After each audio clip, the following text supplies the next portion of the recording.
Então, pessoal, vamos hoje aprender o uso da vírgula, uma matéria super importante que muita gente apresenta dúvidas, ok? Então, vamos lá. O uso da vírgula não é tão simples como parece, mas não tão complicado ao ponto de não ser aprendido após conhecermos suas regras e alguns truques. Diariamente surgem dúvidas acerca desse sinal gráfico, cuja omissão ou uso incorreto pode alterar completamente o sentido do discurso. Tá? Então, a vírgula ela é um sinal gráfico, tá? Ela é um sinal de pontuação que, dependendo da forma que a gente utiliza, tá? Pode, né, ser alterado o sentido do discurso, tá?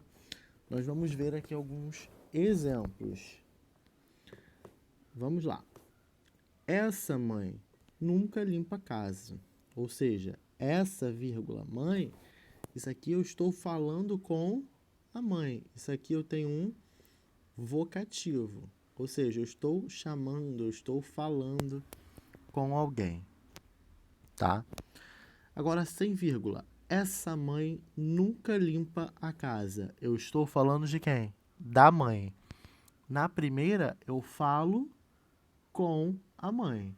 Na segunda, eu falo da mãe, que a mãe não limpa a casa. Então, percebam que a estrutura sintática é a mesma. O que mudou foi somente a pontuação. Na primeira, a palavra mãe está entre vírgulas e, por estar entre vírgulas, configura ser um vocativo. Ou seja, eu estou falando com a mãe. Sem a vírgula, eu estou falando da mãe, ou seja, a mãe nunca limpa a casa. Ok? Não, quero saber o que se passa. Esse não, quero saber o que se passa, quer dizer o quê? Que você quer saber, sim, o que se passa. Agora, na opção de baixo, não quero saber o que se passa. O sentido ficou alterado. Ou seja, eu não quero saber de jeito nenhum. Na primeira, não, houve uma pausa. Não, quero saber o que se passa. Ok? Em suma, a vírgula tem a função de separar elementos dentro de uma mesma frase ou de uma oração. Então, a vírgula ela serve para separar esses elementos. Então, vamos lá. Quando usar a vírgula? Primeiro item aí, a gente tem o uso da vírgula para separar elementos. Então, a gente tem a vírgula aí sendo usada para separar.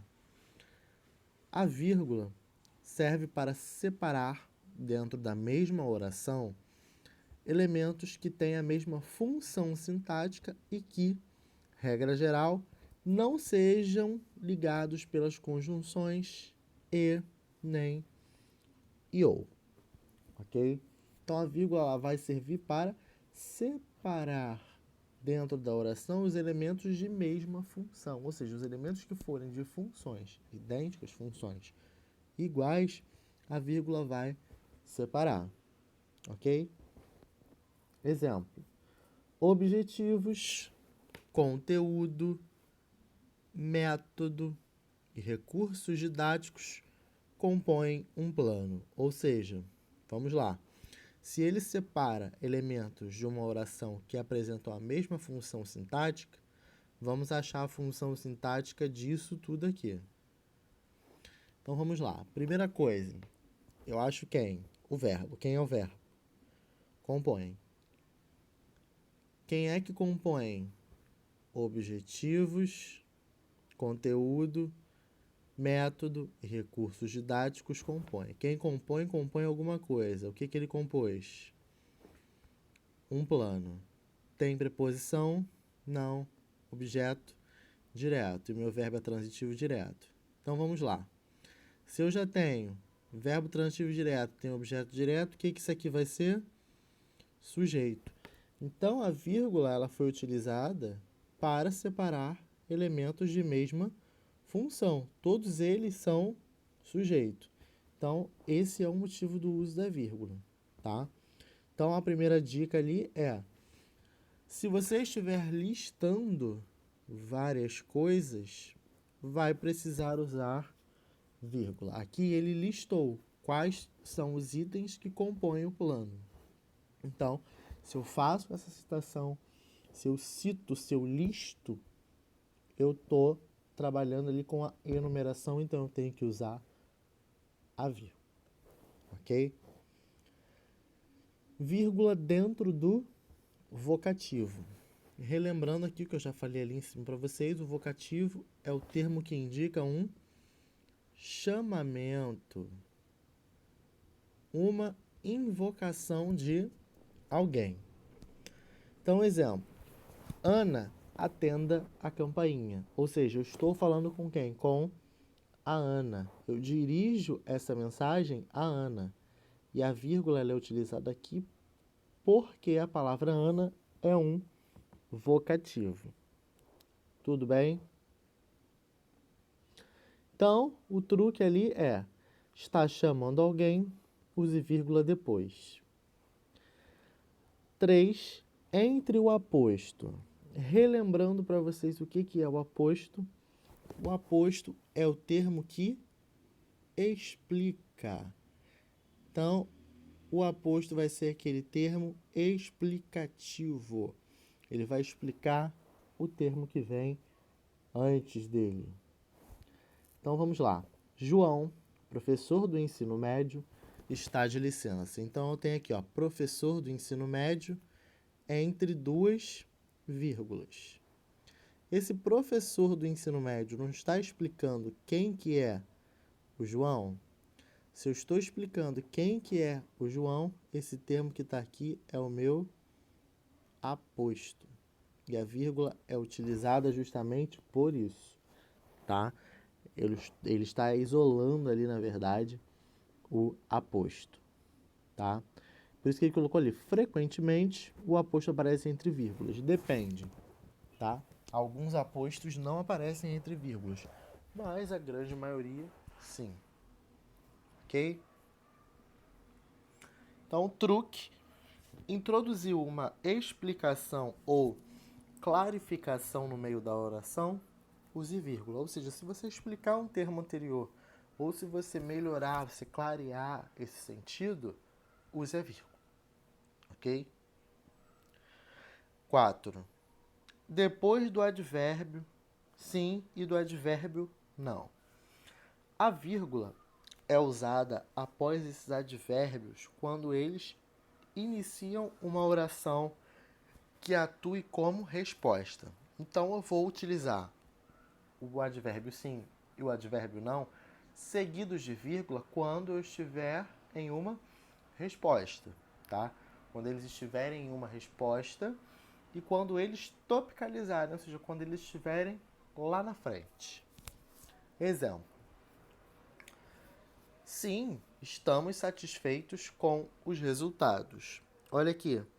Aqui eu tenho o advérbio topicalizado, ou seja, lá na frente, tá? Eu já expliquei para vocês por que isso acontece, tá? Toda vez que eu desloco um termo de lugar, eu preciso indicar que ele foi deslocado. E isso, como que eu vou fazer? Vou fazer o uso da vírgula. Normalmente, o advérbio ele vem aonde? Aqui, certo? Normalmente ele vem aqui no final. Só que quando a gente troca, quando a gente muda essa posição, o que acontece? Eu tenho que utilizar a vírgula. Eu preciso usar a vírgula para poder indicar que esse termo, ele, originalmente, ele não pertence a esse lugar. Tá? Então, o truque: depois de palavras sim ou não, iniciais em respostas, coloque sempre vírgula. Então, toda vez que você tiver sim ou não no início, use vírgula. 5. Na intercalação de texto. Como assim? A vírgula é utilizada para inserir expressões intercaladas dentro de uma oração, bem como orações intercaladas dentro de outras orações. Então, que tipo de intercalação é essa? É aquela famosa quebra no meio da oração, ou seja, são aquelas expressões intercaladas que a gente coloca às vezes no meio da oração, no meio da frase, tá? Então, exemplos. Vi, porém, as opções que eu tinha, ou seja, eu tenho aqui uma expressão, que é a expressão porém, tá? Que ficou quebrada ali no meio da oração, tá? Então, isso também indica que essa expressão ela foi tirada, ela foi deslocada, tá? Ela não vai de forma alguma obedecer. Eu poderia apenas dizer ela não vai obedecer. Só que eu quis acrescentar algo a mais, que foi de forma alguma. Ou seja, eu quis usar uma expressão intercalada dentro da minha oração, tá? E toda vez que eu uso essa expressão intercalada, eu necessito de usar a ver.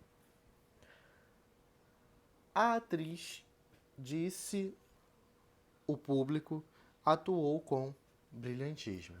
Então, essa expressão intercalada aqui é um aposto também, tá? Mas só que a gente fez o quê? A gente usou uma oração com valor de aposto. Vocês vão ver mais pra frente, talvez no ano que vem, que isso aqui se chama oração apositiva, tá? É uma oração subordinada com o valor de aposto, tá? Então é por isso que as vírgulas foram utilizadas. Eu quebrei a minha oração e coloquei uma outra expressão intercalada no meio dela. Truque. Coloque entre vírgulas aquilo que estiver quebrando uma frase que por si só já tem sentido, como eu fiz, né? Eu tirei essas expressões e o sentido foi mantido, tá? Então, quando eu quebrar essa oração no meio e começar outra, depois eu retomar, eu tenho uma expressão ou uma oração intercalada. 6. Na omissão de verbos. A vírgula é usada para assinalar a omissão de palavras, sendo maioritariamente utilizada na omissão do verbo. Então, a vírgula ela vai ser usada para indicar a supressão, a retirada, a omissão de palavra, ou seja, vai indicar que uma palavra não está ali. Beleza? Exemplo. Vamos de carro. Eles de ônibus. Eles o quê? Eles vão de ônibus. Ou seja, eu precisei que o verbo estivesse escrito ali para eu entender? Não. Então, quando isso acontece, há uma omissão, tá? Houve uma omissão desse verbo, ou seja, esse verbo ele foi elíptico, tá? Ele foi omitido. Vocês vão ver em figuras de linguagem que isso se chama elipse, ok? É uma figura de linguagem. Truque. A vírgula é usada em alguns casos para substituir uma palavra que já tenha sido usada na frase. Ele não precisou repetir esse verbo, né? Porque o verbo já estava ali, né? Eu já usei o verbo ir, certo? Então não precisava utilizar novamente. Então, para a gente não fazer essa repetição, o que ele fez? Omitiu o verbo e marcou com a vírgula. Mas atenção, é uma forma pouco usual de escrever e pode levar ao erro. Se você não souber onde colocar a vírgula, sabe que você vai errar. O melhor truque é não tentar escrever dessa forma, tá? Mas faça você ir da maneira tradicional ou então mudar a construção. Se você quiser ousar, tudo bem, mas saiba que está correndo um grande risco de errar, ok? 7. Acompanhando local e data. Toda vez que a gente observar, né, que nós virmos por aí local e data, já sabe que sempre será acompanhado de vírgula para separar o topônimo da data. Então, vamos lá. Exemplo. Brasil, vírgula, 24 de julho de 2015. Ou seja, eu separo o topônimo de onde? Da data. 24 de julho de 2015. Beleza? Então, truque fácil. Local e data, sempre vírgula. Agora são os casos onde não se usa vírgula de jeito algum. A vírgula não pode ser usada nas seguintes situações. 1. Para separar sujeito de predicado. Sujeito de predicado não se separa nunca, de forma alguma, por vírgula, nem por travessão, nem por nada. Não se separa sujeito e predicado. Mesma coisa. Não se separa verbo de complemento, ou seja, eu não separo o verbo dos seus objetos diretos, nem dos seus objetos indiretos. Nunca vou separar nem sujeito de predicado, nem verbo de objeto. São estruturas que não admitem pontuações para separá-los. Exemplos. Um exemplo errado. O professor finalizará o plano de aula durante esta semana. Isso aqui nunca pode acontecer. Eu não posso separar o meu verbo do meu sujeito, ok? Isso aqui vocês esqueçam. Nunca façam isso, tá? Não se separa sujeito de predicado. A oração está errada. O correto seria: o professor finalizará o plano de aula durante esta semana. Ou seja, eu tenho aqui sujeito e tenho o verbo, que tem o quê? O predicado. Eu não posso separar, eu não posso segmentar essas duas funções. Ok? Professores, pais e alunos se reuniram no auditório da escola. Vamos lá. Isso aqui, se você não tomar cuidado, você se confunde, tá? Porque cai na nossa regra que nós vimos lá em cima. Né? Professores, vírgula, pais e alunos se reuniram, aí que já tem outra vírgula, no auditório da escola. Aí você vai me falar, qual é a vírgula que está errada? Essa aqui. Não separa sujeito do quê? Do predicado, ou seja, não separa o sujeito do verbo por vírgula. A primeira vírgula que nós temos ali está separando elementos de mesma função sintática, regra número 1 que nós vimos, tá? Ou seja, estou enumerando, estou separando termos que apresentam a mesma função. Todos eles são itens do sujeito. Só estou listando. Então aqui, nunca que eu poderia utilizar essa vírgula, né? Porque eu não posso separar sujeito de predicado, né? E nem posso separar, nesse caso aqui, né, o verbo. Nunca vou fazer isso. Nunca vou destacar esse verbo aí dos demais itens da oração. O correto seria como? Professores, pais e alunos se reuniram no auditório da escola, tá? Sem haver essa quebra, né? Porque a gente não pode, esse é um caso proibido de uso da vírgula. Ok ou não ok? Então, pessoal, Nós vamos agora para os nossos exercícios, tá? Sobre o uso de vírgula. E havendo dúvidas, vocês podem me fazer o contato aí pelo nosso grupo.